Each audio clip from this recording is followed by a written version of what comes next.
and that if the market in January doesn't throw up a lot of other options, I don't think it will, then he's a good option. But I think it's fair to state that Man United haven't been chasing Christian Pulisic for the last 2 years because they think he's a great player. It's because circumstances have arisen whereby in January he could be the best option available to give Erik ten Hag more options. And I think it's a valid point. Let's talk the loan versus buy distinction, because I think that's important. If I'm thinking about it from the Pulisic side, I would imagine going on loan could be problematic, right? You want to find a permanent home. If I'm looking at it from Chelsea's side, maybe you don't want to make a loan inside the Premier League. That could be problematic. I guess from Manchester United side or any Arsenal, Newcastle, whoever it might be, it's kind of a rental. You can see what you've got. So describe kind of the motivations there and why the loan seems to be what everybody's looking at. Well, the loan, it works for Chelsea because they get him off the wage bill. Okay. And a guy that isn't playing is just another player that the coach has to consider. And it looks like they're going to sign Nkunku for next summer, so they need to start making changes. And from the point of view of Arsenal, United, Newcastle, by signing him on loan, they get a chance to look at him and say, look, let's have a look at the player. Can he be the player that we think he is but hasn't been at Chelsea? And it's a free hit. Yeah. If he does really well, in 6 months' time, they can give him a permanent contract. And Pulisic, great, he's got to move to a Premier League club. If it doesn't work out, then everyone moves on.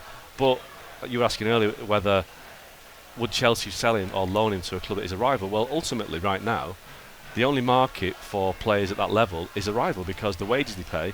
Christian Pulisic is not going to go to Aston Villa or to Leeds because they can't afford his wages. Right. So Chelsea know that the only clubs that can afford his wages are those teams that are vying with them for top six. Newcastle being a new element because they've got new money. I don't even think clubs in Spain or Germany or France could actually afford to take Pulisic. Bayern Munich could, but it's not going to get Bayern Munich, is it?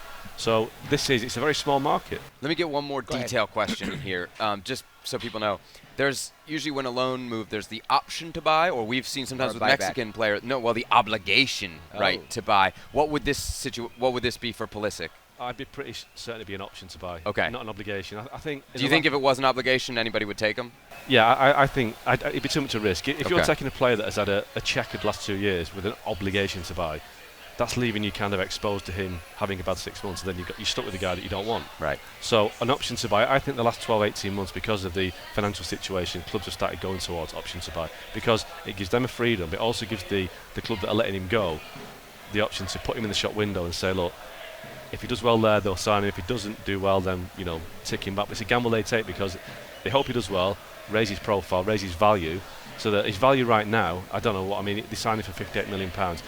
Raheem Sterling was, I think, just short of £50 million this summer with a year left in his contract. So that, if you look at the benchmark, I think Raheem Sterling is probably a better player at that value than Pulisic, but he's obviously a bit older.